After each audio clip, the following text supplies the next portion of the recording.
Hey, everyone, welcome to the Gundam Explained Show. I'm Adam Blue, and you're Steven, I think, still. I like I'm the hat. here. Hey, thank you. Honestly, I love this hat. It was a gift from a friend, but I think it should look familiar to you because the voice actor Yeah. who plays Amuro Swaley. owns this exact same hat. Yeah, he had in that picture that I got with him. Yeah, Brad Swaley. Brad Swaley. Yeah, I couldn't pronounce his last name. I think it's that because I remember I had to look it up. But cool. Yeah, glad to be here, Steven. I know we had a pretty good show yesterday as well, and we're gonna kind of continue on some of that because I think yesterday we were talking. You had brought up something about mobile armors, and we were talking about mobile armors Yeah, you liked, and it reminded me of the ones from Twilight Axis. And I think I kept everyone on cliffhanger yesterday. I'm going to bring them up later today, or on this episode. So we're going to look at the Twilight Axis mobile armors, and sweet. that's the cool thing about Gundam because there's so many cool things that like sometimes you'd be like, oh, what was that one from that one thing, and Oh yeah, thus the video. and there's not always like it's nice when you have that one guy that knows everything, but even in a room of Yeah. Gundam geniuses, we're always going to miss something, right? Yeah, and I think that's a good example of Twilight Axis being one that is actually pretty cool, but because it's kind of short, and then people are like, "Well, it's not really a full thing." I think a lot of people just kind of missed it, and I only think it recently came on Blu-ray, and Yeah, I picked it up, and it's man, I wish we had gotten that Zaku 3 oh as yeah. a model kit. Like, So they don't have a model kit of the Zaku 3, really?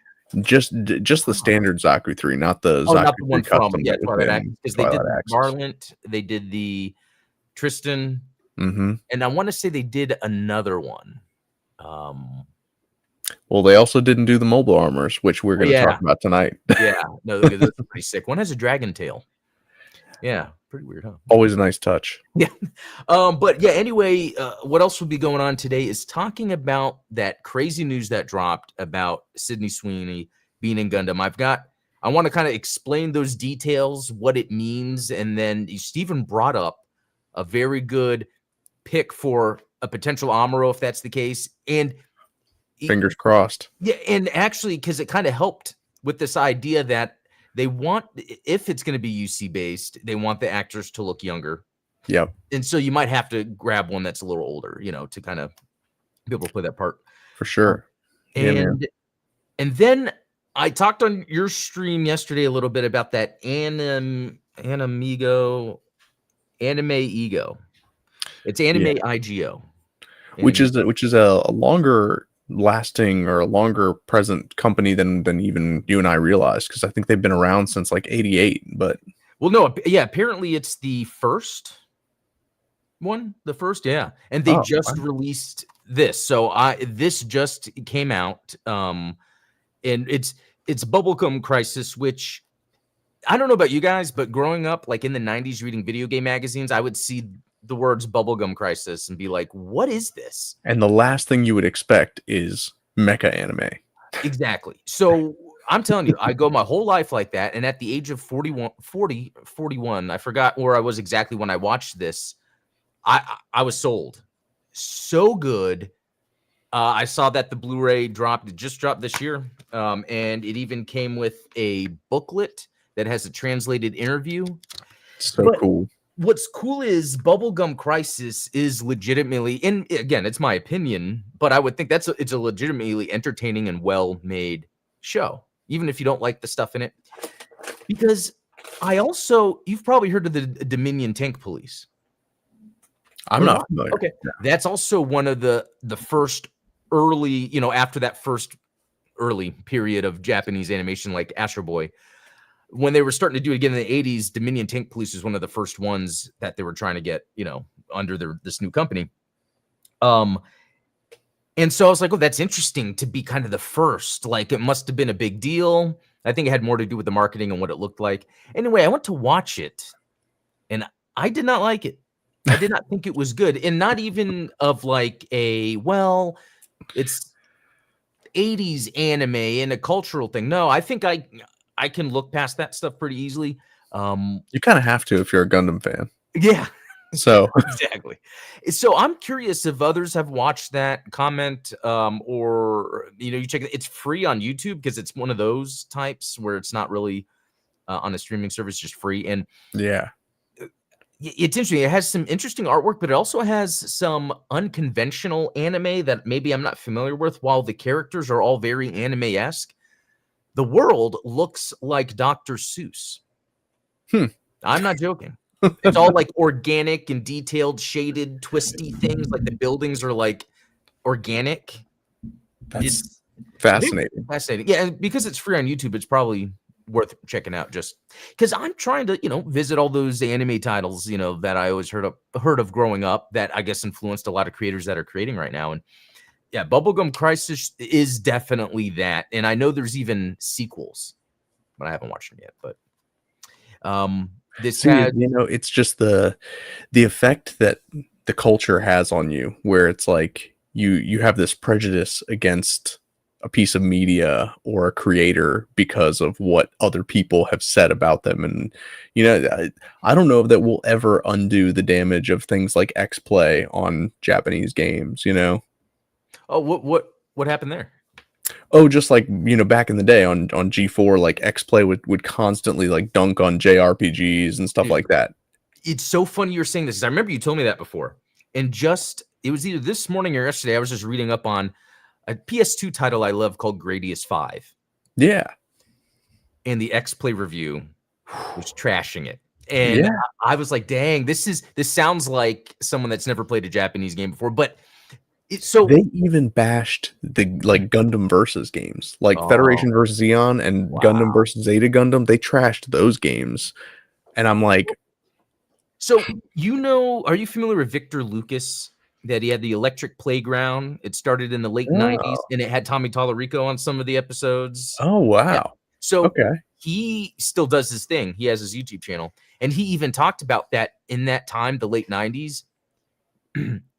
It was for programming or these companies, to them, they wanted the 3D sports action, the Japanese 2D stuff. And then even Sony had a mandate for a while. And it's funny because I guess this is more gaming, but Shuhei Yoshida, has been doing the rounds since he left Sony, talking about like all the things, the mistakes and all that. But the one main mistake is their whole thing about not releasing or publishing 2D titles. That was a big deal in the early PS2 era, was they were trying to avoid certain 2D titles if they didn't have to, unless they were like an arcade port like Guilty Gear. Yep. But anyway. That's for another channel. This kind of just goes to back to distributing of things. It's very interesting. Exactly. And it's interesting too to like I was willing to buy this. Like, so when it comes to anime other than Gundam, I have Gunbuster in this. That's about it, I think. What about you? Do you own any other than Gundam, any physical anime? I do, a lot actually. It's funny because as much as I say that I don't like anime, I only like Gundam. I have quite a bit of anime. I mean, like I have the staples, Cowboy Bebop, Samurai Champloo, that kind of thing. But I also have like Trigun and DBZ and oh man. Surprisingly not as much mecha as you might imagine. Like I don't have Robotech or Macross, like just well, you know what? I think a lot of the really good mecha anime is kind of hard to get physically. They kind of recently released some Macross titles, but they're kind of pricey. They're like special editions and all that. Yeah, it is interesting when it comes to the mecha anime because either they will just be on a streaming service or just not at all. And then so I can see why companies like this are still doing what they're doing, because I feel like there's just a back catalog of just anime that never has had kind of that proper accessible release, I guess. Yeah, I mean, I would pick up a Blu-ray of Maddox, the one that's on. It's like a 45-minute movie on YouTube right now. But that thing is the animation in that is so crisp. If you're like a big 0083 fan, it's that type. That's a good example of something I would get physical of. Yeah, and I think they do have that. Have that recently. Some other things. Speaking of physical, I built the Mobile Suit Ensemble. I think it's called the Schwarzette. Is that what this one is? Is that? I don't know if I or can. Am I getting right? It's the Witch from Mercury with the. Oh my god! Cameras. Okay.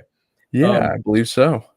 Yeah, just a fun little mobile suit ensemble. It to me, because I'm not all into like this design. Like I haven't really looked at it much. It's fun Sure. to build it out of context of Gundam for a second. Like it really, really does remind me of getting the Gumball robots from Walmart when I was a kid. Like it, I think that's what I'm finding the fun in on this. Yeah. And because this is from Witch for Mercury, it's more of a more recent release, like the Freedom ones, and it's pretty amazing the technology and engineering they have in these mobile suit ensembles, which I think is why they're pretty pricey. So, But that's cool. I mean, I like them. yeah, I do, especially the size, because when I was doing rearranging, I just easily put them in a little bin that They're just convenient little desk toys. yeah. Speaking of a desk toy, this week it's been what do they call this? The Amazing Zagok, right? Well, that the when it Amazing Zagok is the With the Cavalier Frit on top. I thought the Amazing Zagok was the That's the one Build from Fighters. Build Fighters. Yeah. That's the Build Fighters. So what is this one called? That's a good question. I It think might just is be it like called, Lightning Zagok, something like that? I don't know. yeah, that's right. Yeah, Amazing Zagok is Build Fighters. Anyway, so listen to this. Gundam, and I'm not calling anyone out, okay? I just ordered on Gundam Planet, I ordered this, and then USA Gundam had the Cavalier. Yeah. It was separate sites, so I had to do separate orders. This came this past Monday. The USA Gundam one won't come until Monday. Just letting people know. I mean, and it could be because I'm in Texas. I don't know. Although Gundam Planet's in New Jersey. I was gonna say, I feel Yeah. like it's a shorter trip to go west than to go southwest, but that's Yeah, I don't know. I don't know if people, and I'm curious about that too, because I do believe some people might have different shipping experiences. But 100%. what was the other thing? Did I have that? Yeah, it came with a little sticker of artwork. You know how like there'll be the stickers of the artists from Twitter that make little Gundams and they'll throw the stickers in. Yeah, they did that too, so that's pretty nice. Cool. So I'll do a full review of this Zagok when I get the Cavalier Frid to put on it or whatever. I'm really enjoying this. This is like going all out UC, but then seed, UC'd. UC'd. There you go. The one thing that I appreciate so much, especially as an action figure collector, is that when you create the additional claws, they're just detachable hands. It's not like you have to undo the hand to put in the other claws. Exactly. Yeah, I love when they give you enough parts to complete the other thing, I think a perfect example of that's like the Zaku 2 FZ from 0080, how it comes with the Type B helmet. Like it comes with two different heads. Grade, the RE100? No, even just the high grade comes with both heads. Oh. Yeah. Oh, I don't have the high grade. Instead of just having like the cap, it has like enough parts to make two separate heads so that you can. Oh, okay, that is cool because the RE100 Master Grade, I forget what it is, doesn't do that. Yeah. No, it does not. So that makes it worth picking up. So speaking of swapping heads, this actually comes with, the piece to swap with the damage. Had so much fun detailing this, even though it's kind of basic. But I love when there's already like molded in, I don't know, damage lines. Yeah, kind of like the Doan Zaku. How it's got like Oh, that's right. I need to get that one too, because that was what was fun with the Solari Zaku. I tell you, when a kit has all this like stuff going on, like exposure or like I love it was like with the Darth Vader. So I bought the Bandai model kit of Vader and had so much fun like painting just the little electronics, That's cool, man. Yeah. Yeah. Honestly, that reminds me more of like miniature painting, because obviously with miniature painting, you just get a single color miniature and then you have to paint all the details, but all the details are actually sculpted in. So you get. I like that. I like that a lot. So that's what I'd say is cool about this Seed Freedom release of the Zagok is that they have a damaged head, and it's where you can detail it, and I love that. But it also does another thing. So it comes with the Infinite Justice Type 2. Yeah. Just the head though. The head and the torso. Oh, interesting. But what's interesting is it even says, or you can buy the 144th version, the high grade, to put it in there.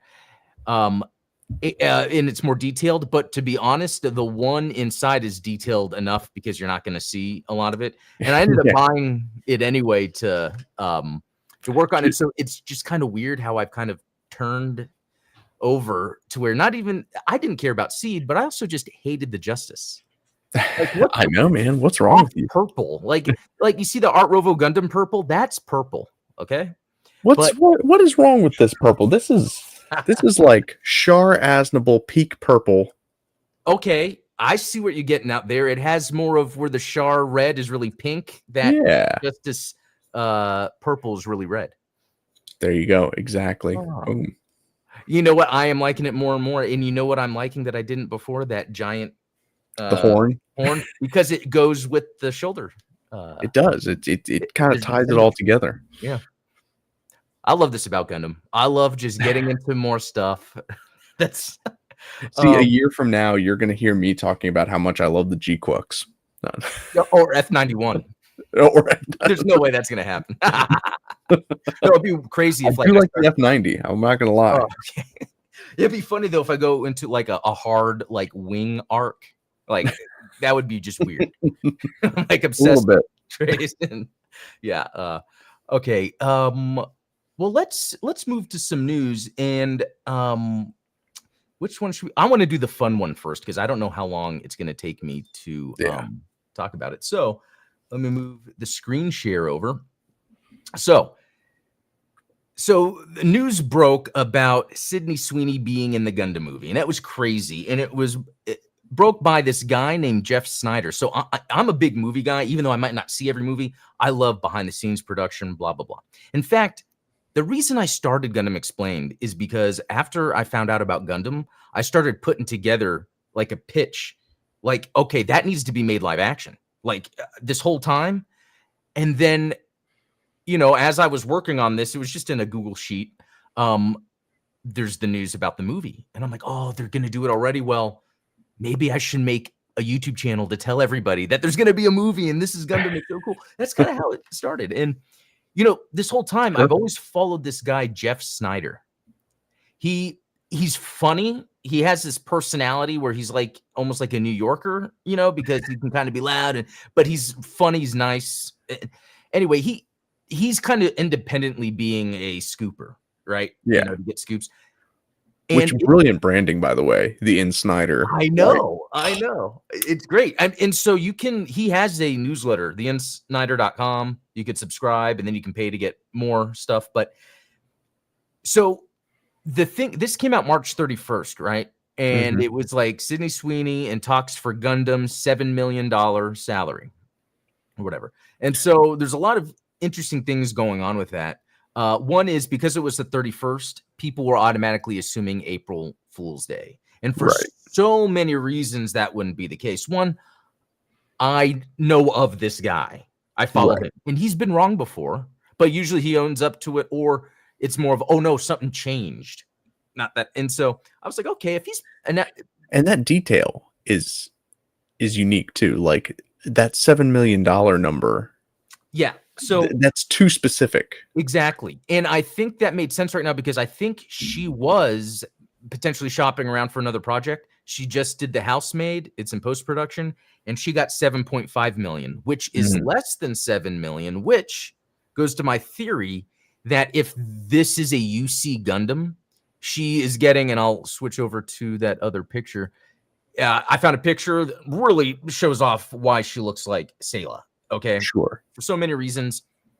One is she does look younger than she is. I think she's 27 or something. I think, especially without the makeup, she could pull off. Oh, yeah, that's right. Yeah. Well, I was going to say she was famous for being in Euphoria as a teenager. So, like, she's always kind of played down what her age is. So she's very flexible like that. See, that is another interesting detail because obviously if you're thinking about, okay, well then who is she going to play? You know, when we think of a girl that looks like her, it's like, oh, Sayla, especially 7.5 million for an actor to play what? And another interesting, I guess, you know, to lend credit to your theories, it's like she's coming off the back of the Madam Web movie. Yeah. Where, you know, that was probably her her one shot at getting into like the Marvel Cinematic Universe. Well, Yeah. that's not going to get picked up for a sequel, and I'm sure that she's not going to get any crossover movies there. Now, what's interesting about this is if Gundam movie is successful, now she's booked for to have a franchise that she can. Yeah. All through Double Zeta. Yeah. No, yeah. So, and that's a really good point you bring up, because I looked it up, and I think in Madam Web she made $200,000. Oof. Like, think about that. And then I was looking up another legendary movie, the Godzilla vs. Kong, the last one. The lead female made $700,000. So for legendary, that they're willing to pay Sydney Sweeney this much, this makes me think she is playing Sayla. And not just some random character. If it was some random character no one knew, I don't think they would be spending so much, or they would be going for this actress. Of course, yeah. Specifically, because this is just like perfect storm. The other thing, and you brought this to my attention. So the other thing is, okay, she's playing someone young, and then you brought up an actor that I never heard of before, Griffin Gluck. Yeah, I didn't even know his name. We had to look him up. Yeah, and when I looked at it, I'm like, that looks like a kid. He's 24, just 2 years younger or whatever than Sydney Sweeney. And so I think this just is an example of, oh yeah, it's very easy. Hollywood can do this, where they can find an actor that can portray kind of a younger demeanor or a character, in general. And he's already got like a pretty impressive body of work under his belt, like so far. I mean, he's been in like a lot of like Netflix miniseries and movies and things like that. So constantly working. So he seems like ripe for that type of actor to kind of have a breakout role. Exactly right. Yeah, that's really cool. And so I think then so if we look at, I want to back up real quick, because I think the April Fool's thing was crazy, because there were people that were just sure this was just a joke. Yeah. And I get it. It's so crazy, because April 1st was also the same time company, and I don't remember this previously, but companies are releasing a lot of news because it's a new quarter. Maybe it just happened to fall on the day, of whatever. I don't know how that works exactly. But you would think it would be the same day every year, right? But this is the first time that it's ever come about where, barely anyone's doing April Fools, or actually telling you a lot of crazy news that's real. Well, and I remember when they announced that the Gundam movie was going to start filming this month, everyone assumed it was going to be an April Fool's joke, because it's like, wait a second, they're going to start filming April 1st. And so basically now any rumors that you come across about like actors being in it, or, any of that stuff is going to be so much more credible, because we know that they're on set and working on it right now. So good point. I didn't even bring that up, that the original, I think it was December or January notice. I think it was January. Jim Mickle directing. They said they're going to start filming April 1st. They said. And so this just lines up for the timing of this to be announced. And again, I always go back to it. I didn't watch all of Sweet Tooth, but the first episode is a narrated disaster scenario, which is literally the beginning of Gundam. To me, I'm just seeing so many cool things. Okay, so let's then say, and I feel like we've had this discussion on the show so many times, if this is UC Gundam, and I've heard too before, it's a strict adaptation, but that could have just been anyone filling it, and they're just using words, to explain it.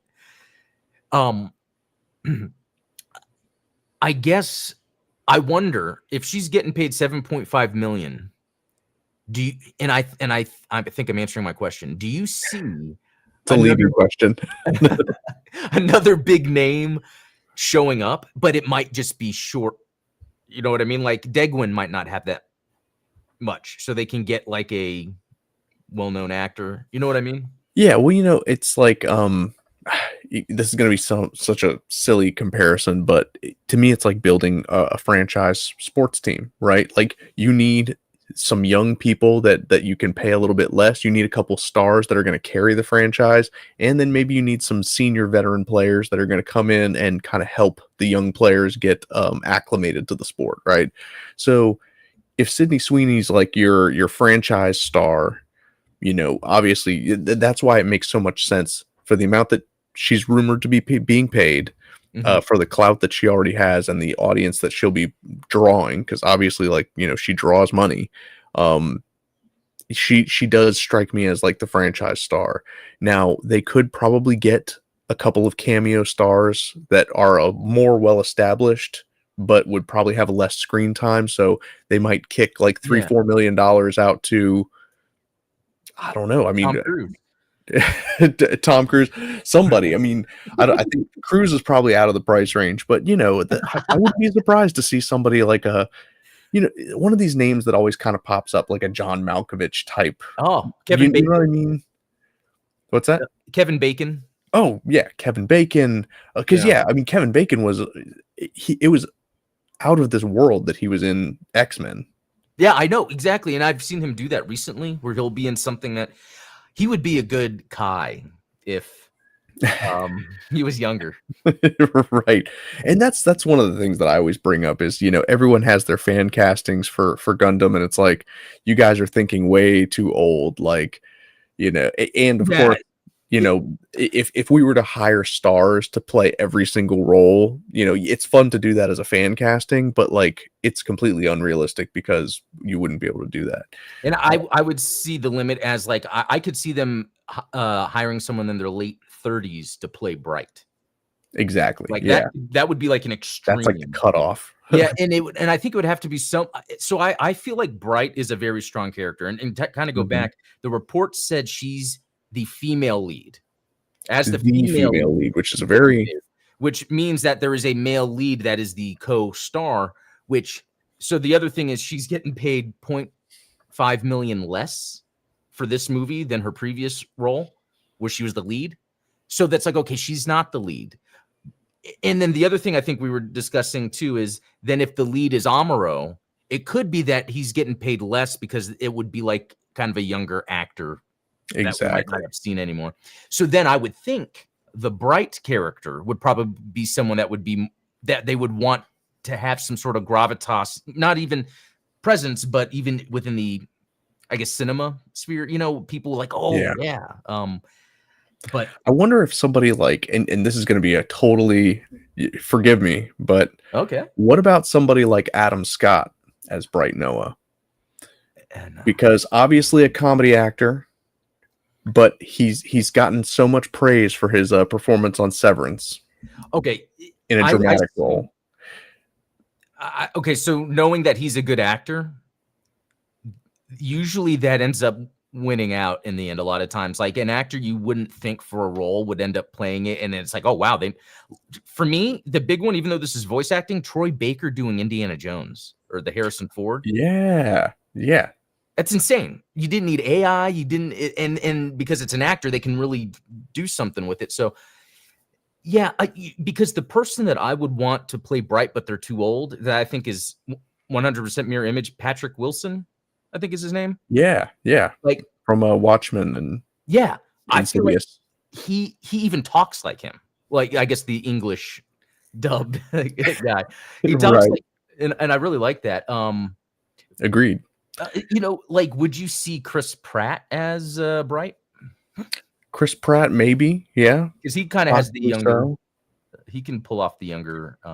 Or again, like a like a Penn Badgley, from that Netflix show You. Oh, never. Yeah, he again, like he plays a serial killer, so he's pretty good at. He's got some range there. Well, who else would be essential when it comes to casting? It's like we need to make sure we have someone that can kind of anchor this. I feel like Bright would be one, and I do think Sayla would be that too. Amuro, I feel like you could just get away with the kid angle, kind of like a puppy dog angle, you know? Yeah, well, and it's one of those things. Like, I mean, a perfect example is like you look at a movie like the Lord of the Rings trilogy, where you had like established Ian McKellen. He's obviously had tons of roles under his belt, qualified stage actor. And then you had like some of the audience draws, people like Liv Tyler and now I forgot his name, Elijah Wood. But like people like Orlando Bloom and Viggo Mortensen that were lead characters, total unknowns. Yeah. and became very popular. And then delivered an iconic performance. And so Yeah. I think that that's what they're looking for is an unknown that can deliver that kind of performance for Amuro. Yeah, I'm glad you brought up Lord of the Rings, because even though I didn't watch them, because I don't know why, I just can't get into them. Again, I'm into filmmaking, so all the behind the scenes, I love the director. I know there's all these weird reasons. Anyway, that is an example of making a film well, especially the Lord of the Rings, especially 3 movies like that. There was so much to that, and you need that type of person to be, working on Gundam and Star Wars. But yeah, exactly. The when it comes, so Bright, Sayla, who do you think would also be another good anchor character? Well, Char. Yeah, Gotta be. Yeah, you need a villain that's going to be able to really. Okay, so, and I'm trying to do this from the angle of the facts we've received so far of what is their strategy. What type of actor would they want to hire for Char? Do you think they would go for an unknown? Would they go older? I kind of feel like they have to. Yeah. Even if they wanted to have someone that was closer in age, I think that just the level of experience and you don't want to. You can always have a protagonist fumble their performance. You don't want to have your villain. Yeah, because then no one feels like there's any real stakes. Yeah. Yeah, that's a good point. And and here's the other thing too, and this goes back to why I was so excited about when they first announced the movie, and then I wanted to make a channel. Like the type of storytelling and characterization they can portray in this Gundam live action movie, I think is rarely seen in film, especially anymore. Just the dynamic between, who your main protagonist is, which is pretty young, and then you have your main bad guy, but that's also related to this, the sister that's on the white base while we have mechs fighting in space. Like, and then the new type stuff, like how they, again, if this is UC, watch them tomorrow say it's Wing and she's Relena. But because now that you're saying that she could play a high schooler, it's like, oh crap, they're gonna remake that scene where she's You're not coming to my birthday party. No, but I feel like, here's my thing. I feel like if they do UC, the result, I feel like, would feel like Denis Villeneuve's Dune. That sort of thing where it's like, I would be disappointed. The first Godzilla 2014 with Gareth Edwards versus this last, I don't know if you saw the last Godzilla Kong. It goes from, being serious to then being like out of this world goofy. Yeah, didn't they give him like a mecha hand? Yeah, King Kong has a mecha hand. And like here, I think you can make that work, but it was just so insane in the movie where I'm like, oh, come on. But I was like, oh, okay. Yeah. I think the thing that just got me in that movie, even though, the Godzilla vs. Kong, it's where they are fighting in the center of the earth where the gravity is. So they're like flying around each other, not only Godzilla and King Kong, but then Mothra and like some giant white dragon, and then like some other, and they're all like, a giant gorilla, and they're all like anti-gravity fighting. It's silly. Something that's got to be seen, but it's like, did we need that? Right. I feel like they were like, well, we don't have anything else to do.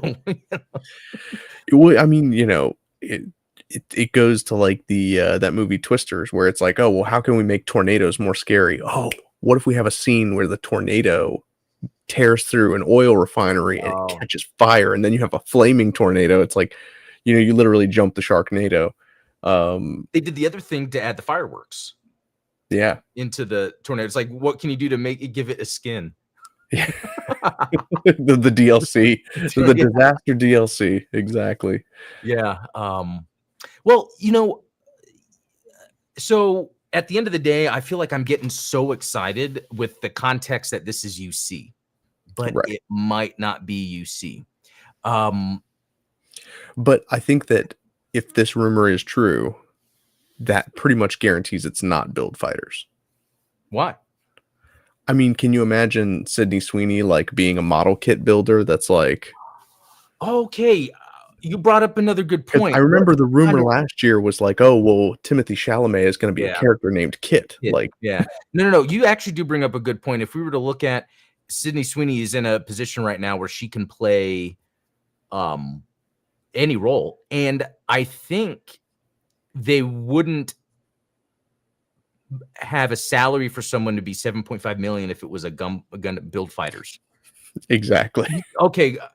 I really think that does. I'm glad you brought that part up because I did not think of that. So we don't know what it is, but we know what it's definitely not. I like that.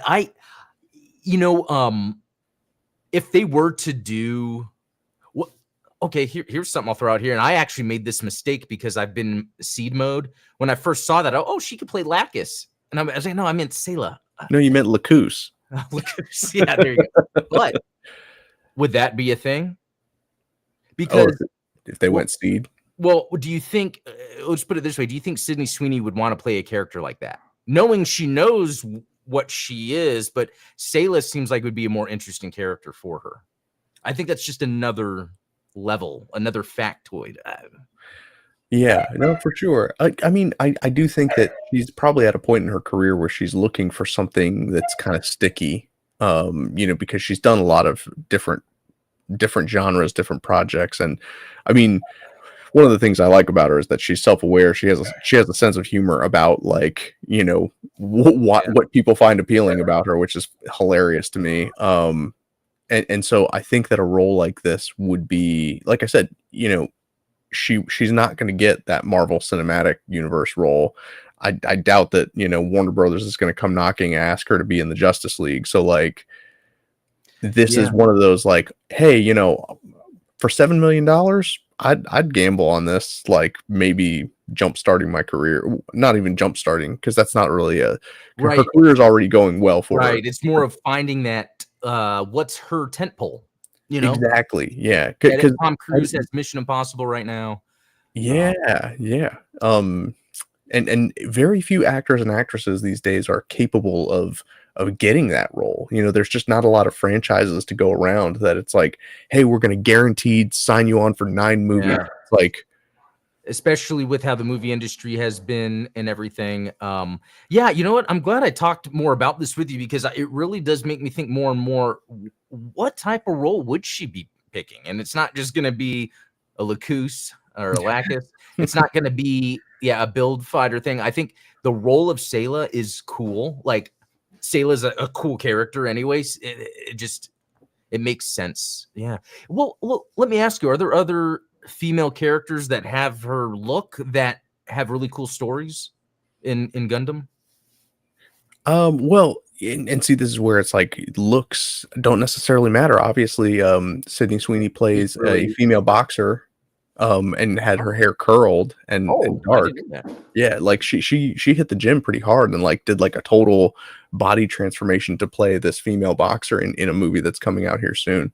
So, wow. and like I said, it's she made that funny joke that was it was one of those YouTube interviews, and someone was like, "Hey, what's something about you that people don't know?" And she goes, "Oh, well, most people think that I'm just a blonde with big boobs, but the truth is, I'm actually brunette." So that's good. That said, yeah, so that's what I mean when I say she's self-aware. She's very funny about that kind of thing. So yeah, what's the 7 point? She could play a Mirai. Yeah, that's true. But the blonde hair is not a guarantee. But would there be? Here's a good question: would there be pushback on ethnicity? Because Sayla is the one that you can easily go, yeah. I mean, I think she's supposed to be white anyway. Sure. Amuro, I think it's up in the air, but Caucasian, But I think Mirai, isn't she half Japanese, half Filipino, or something like that? Or she's supposed to be. I mean, with a name like Yashima. Yeah. So, I would like them to be as close to it, but to be honest, I feel like sometimes how maybe these characters are portrayed in anime, I might be just assuming a race or something, and it's, not even. I don't see race, okay? But I do. Yeah, I mean, there's definitely some of that to be considered for sure, because some of that to be considered. I heard it tit. I heard tit like that. I don't know. That was a bad joke. But we're just talking about this actress that. Right. I'm over here sounding like Chevy Chase in Christmas Vacation. Oh, well, yeah, that's a good. Well, that's the other thing too. At the end of the day, I think, she's really popular right now because I guess a lot of guys are really into how she looks and all that. And Yeah. for me, she comes off as just that younger character. Like, to me, I see, if it was like Scarlett Johansson, I would be distracted. Let me put it that way. But because it's a character like her, I think that's great. Yeah, I wonder if then that downplay. So that's the whole thing. Since it's been announced, I hear all the time that guys are all over her, because of whatever. So I wonder if the other part of this role is, Sayla is not a sexy character. She's just a person that's there. So, and it's not really about a relationship, even though there's that Amuro stuff in the novel. So that'd be cool if they, but yeah. And I mean, I kind of hope that they don't go that, like, I hope that they, if it is UC, I hope that they stay true to the show where that relationship doesn't, that way they can introduce the other elements, because otherwise that would change the trajectory. We already have a G-Quux for that. Exactly right. Okay. I feel like I could talk about this topic forever, so I'm going to move on. I am just, like I said, guys, I am so excited. We've got news like this. Again, I'm not familiar with her work, but she's well talked about with her acting chops, getting offered that much. It makes me feel like Gundam is in good hands. So, whatever it is, even if it's Wing. Especially if it's Wing. Dude, what if it's randomly Gundam Age, the movie? We're like, what? And everyone's like, what? Boom, got him. You know what would be really crazy? If it would switch for Mercury. And she's playing Coletta. Well, I think she'd probably play Mio if they were doing Witch. Oh, yeah. Okay. Yeah. But yeah, no, for sure. I honestly No, but I think it goes back to your main point that I think really helps this whole thing is considering the amount she's getting paid, what the role would be for that amount. I think that's a really good point. Okay. We're going to move on now. So earlier I was talking about this Bubblegum Crisis DVD from Animigo. And shout out, I think it's Obele that was posting in Discord of when Animigo's YouTube was doing their part 1, and this is their part 2 of the anime business, and it's so fascinating. Yeah. I have it let me make sure I have the thing turned on. Okay, let me play it. Yeah. Okay, this is the dude that ran it, right? And this is him talking about trying to work with Japan. Which is what you are in the anime business in the US. You have to accept that you're in the middle between folks in Japan and the consumer in the US. You have to be willing to play that role. People are saying, when are you going to release, Double Zeta Gundam? And you go to Sunrise, everyone really wants to see Double Zeta Gundam. And the answer is always the same. No. We're not going to do that right now. Okay. And so that's very interesting, right? Because I feel like when I got into Gundam, the thing that was left out as an American was Double Zeta. And then I watched it. I was like, wow, even though that it has that harsh, rough beginning in a way, it's still the Gundam I like. You see Gundam. And from what I understand from what was going on was, it was at a time where DVD sales were declining in the US, but because of Japan kind of being its own isolated economy, they were like, well, DVD sales aren't doing good in the US anymore. So why would we want to, and they're like, well, why still do DVDs? Do streaming. And they're like, well, no, we still have good DVD sales. So it's interesting because you almost can't blame Japan because they are working within their market and they're satisfied with it. So that it is interesting to see that. And although with this new interview, the Gundam movie, these releases, it makes me think they could go back to Double Zeta and do a proper dub. And I think they should. I think more people would be willing to watch it if that's the case. Yeah, and I mean, we talked about it before, just yesterday. Like, I know that people hate it, but, AI translation and AI dubbing is going to happen. And so if they're going to make a minimal investment to determine whether or not something, like if you're a risk-averse company, then you're not going to drop, a couple $1 million to have something dubbed and made the right way, Right. Yeah. I say that in quotes, but I know what you mean. So there's never been a time where it's been more cost effective for companies to take a chance on something that they're not entirely sure is going to pan out. And so Double Zeta being something that they're not confident in. I know, crazy. But again, it gives me hope that there's more possibilities. Here's something else and by the way, do you remember that legendary Kickstarter comic for Gunpla Battlelog? Oh, yeah. I don't know if this is true, but I think it was this guy's idea of just trying to somehow get more Gundam stuff in the United States. So you can't, knock him for The trying. first time I left the anime business was my choice. The second time I was asked to leave. So I felt karmically things had balanced out. And I wasn't actually that upset by the decision. It was, for me, a good ending, or what I thought was an ending. It's never totally over. You never really get out. Because I went on to Legendary Entertainment, which has become one of the primary film companies that handles IP from Japan, including Godzilla, Pokemon. We have a Gundam movie in development, a deal we did with Kenny Adomi. When I saw that, again, I was watching this right before the Sydney Sweeney news drop. Just hearing someone else in the industry acknowledge the Gundam movie, I was like, I need that. Yeah. And then after that, the Sydney Sweeney, I'm telling you, this stuff, it's taken off. I'm excited. And there are very few people that are willing to fill a role like this guy that, and it's funny because he even alludes to it where he says, like, you never really get out. And it's because how many people are willing to be in that middleman role that you have to constantly disappoint your target audience, your consumers, and you have to constantly like go and ask for more from the people that are telling you no. Like, yeah, that is a rough position to be in. So his name is Robert Napton. I feel like if we ever hear that name, see that guy, we should say, thanks and all that for helping get an anime over here and then continuing to work even for Legendary right now as they're making a Gundam movie. That's awesome. Well, cool. So again, this is if you go to the Animigo YouTube, ANIME, like anime, but then IGO. I feel like it's probably worth being subscribed to. They have the part 1, part 2. I think on their website, they have a paid, like you can buy the documentary or something. It has more stuff like behind the scenes. And yeah, as someone that has now been getting into anime, it was good to see something like that to get context around it. For sure. The other thing too, I realized too, is when he was talking about, or it was a different guy from the previous one, talking about the early stuff that was localized versus that gap. And then later, it's almost seemed like there was generations of people, that would like cartoons, but then as they moved on, it was like forgotten, which I find that interesting, forgotten art. Okay. So next thing we're going to bring up here is I wanted to really quickly talk about the mobile armors from Twilight Axis because they're pretty cool. They're featured in the end and we never see them. And I think mobile armors were a cool idea, in Gundam. Yeah.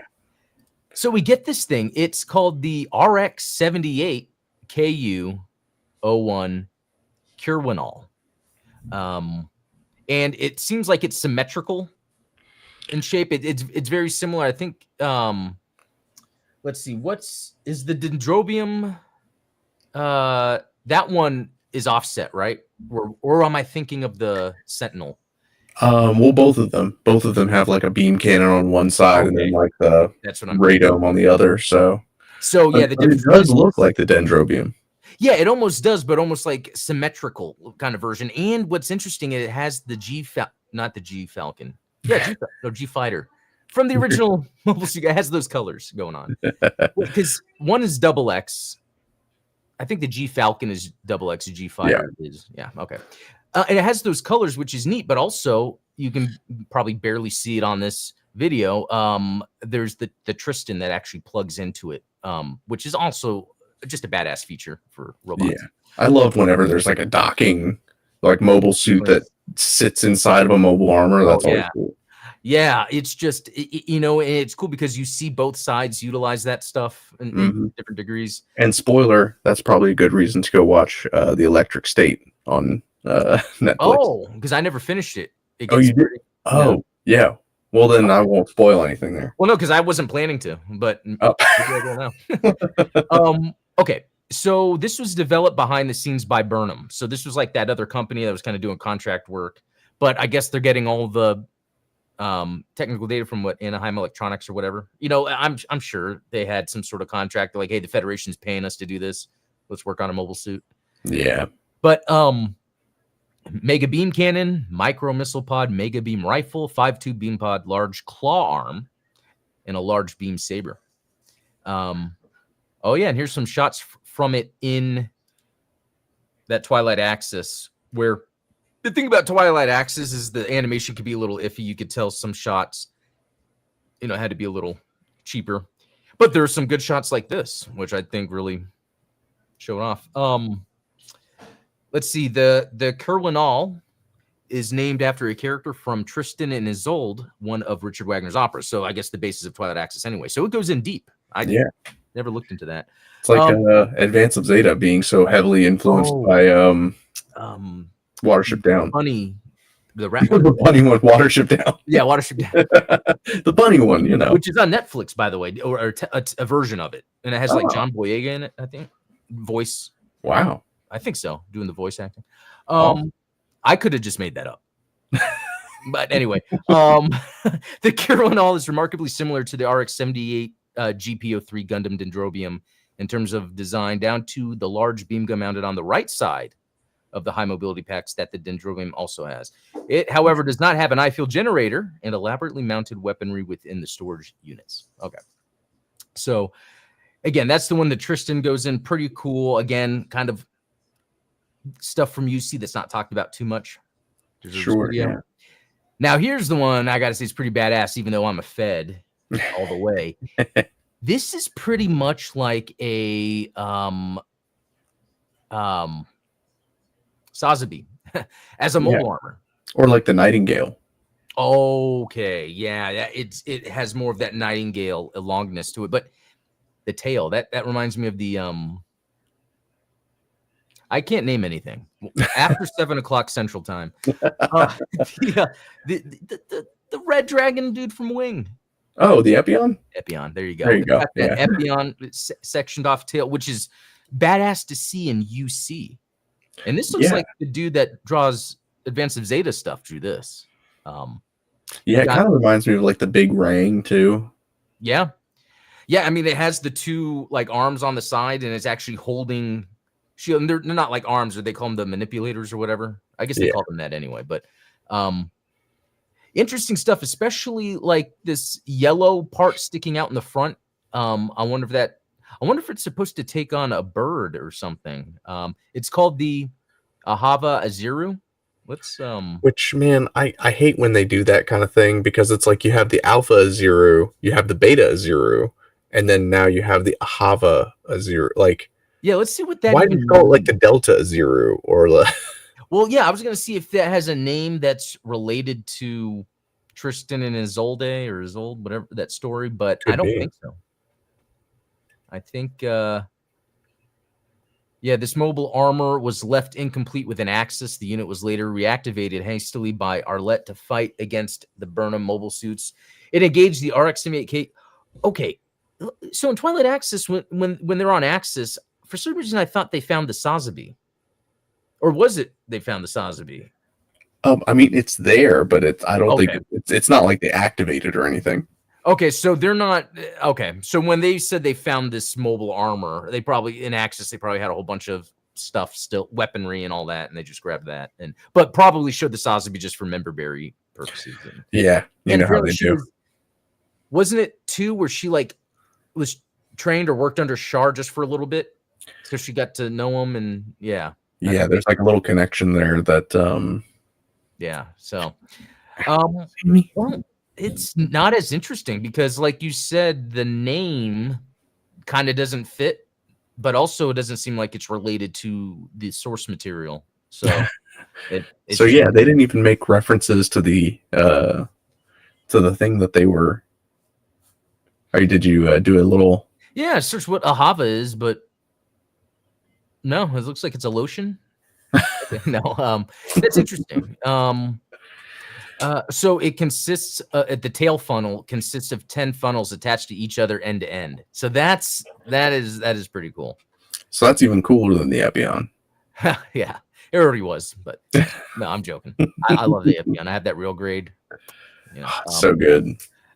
Yeah. So this is like, to be honest, this is something that I think should kind of maybe be some sort of, if not a mobile kit, maybe released as another line that they do, you know, because again, it's like the Elmeth, where there's these neat machines that don't always get any sort of representation, you know.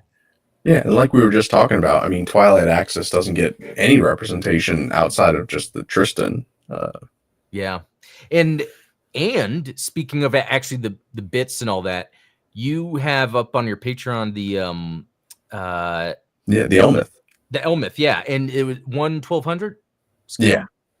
Yeah, 1/1200 scale. And it comes with, was it 8 bits? How many was it? Well, as many bits as you want. Oh, I guess, yeah. Yeah, you can print them as many. And if you wanted to make them, you know, high grade scale, it's you just multiply the scale by 9, so 900% size. Which would be insane. And I'm sure someone would do that. In fact, you know, you should go on Twitter and you know, comment to those guys that build the white bases. Yeah. To be like, hey, here you go. It's yeah, that would be cool.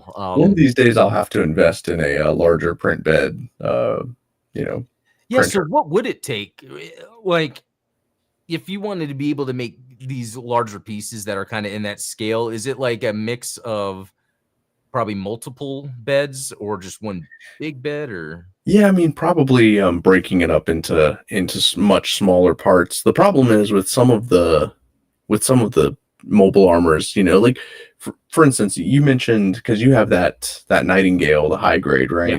Mm-hmm. And it's like there's a lot of like large single mold parts that are just hollow, and it's like you wouldn't want to break up those into little smaller parts just so that they would fit on my tiny print bed. Yeah, I see what you mean. But yeah, like the Elegoo Saturn, I think, is one of those ones that's got, like, you know, it's like a 1 by 2 foot by 2 foot build volume, so you could print like large Hot Toys. Yeah, Hot Toys. Just make Hot Toys. Just make Hot Toys, man. But like, around how much do those go for? Are we talking? Probably like $700-800, I think. I don't know off the top of my head. I mean, they're not insane by any means. There's a 3D printer from Haygears that's much more expensive. Yeah, I mean, $500 for the Elegoo Saturn.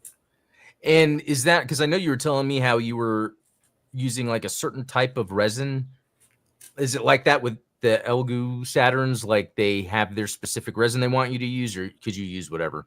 No, you can use whatever. I will say that, like, I've gotten away. I will no longer use cheap resins just because they never perform well. Which work were you working on that you figured that out? Just stuff recently, or? Yeah, I think it was like probably a year ago that I was using things from like Mika 3D and a couple of other like bargain resin brands. But then once I finally got some Soraya Tech and some Resi One resins, like those, never had a problem. That's cool. I you know, one day I'm going to get back into that stuff because it's just so fun to make stuff here. But well, yeah. So what are you working on, or is there something you're going to be working on this weekend? Yeah, actually, so I just posted it over in the supporters chat, but I just started a project that I hope I'll have done, you know, by the time the baby comes, and you guys will be excited about it. With G-Quux premiering next week, I thought, hey, why don't I do something G-Quux related? And I'm definitely not going to do any mobile suits because obviously the mobile suits disgust me. But Shuji's little pet, the little cube spider, rides on his head. I was like, well, let's just make one of those, and I might even make that 1-to-1 scale so that people can wear it on their heads or something. Dude, that is a great idea. I think you should do that ASAP. Oh yeah. Okay, well, speaking of G-Quux, we'll end it with this. I totally forgot to mention. So, you know, G-Quux is supposed to premiere on Amazon on Tuesday, Central Time, 10:30 a.m. Okay, so if that's the case, luckily that's around my work lunch. I'm gonna do a watch along. I'll stream a watch along for that.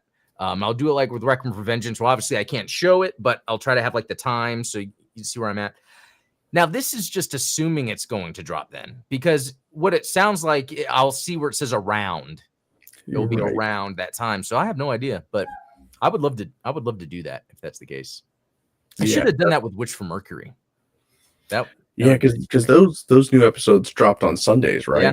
And I would sit there, watch, take notes, do my research, and then do a video. But yeah, that's fine. Yeah, I guess we'll head out, everyone. This was fun. Thanks a lot. I am so pumped talking about Gundam movie stuff. I cannot wait for this movie to drop and all the news that comes out. And here, man, I talked to the dude, and he answered back that I was like, try if you get any information, send it to me, and I will blast it on YouTube with your name. You know, it's like, hey, you give me Gundam info, I'll blast your name everywhere. So hopefully that will work out. It's a good deal. Yeah, well, heading out. All thanks for watching. Have a good weekend. We'll talk later. Cheers.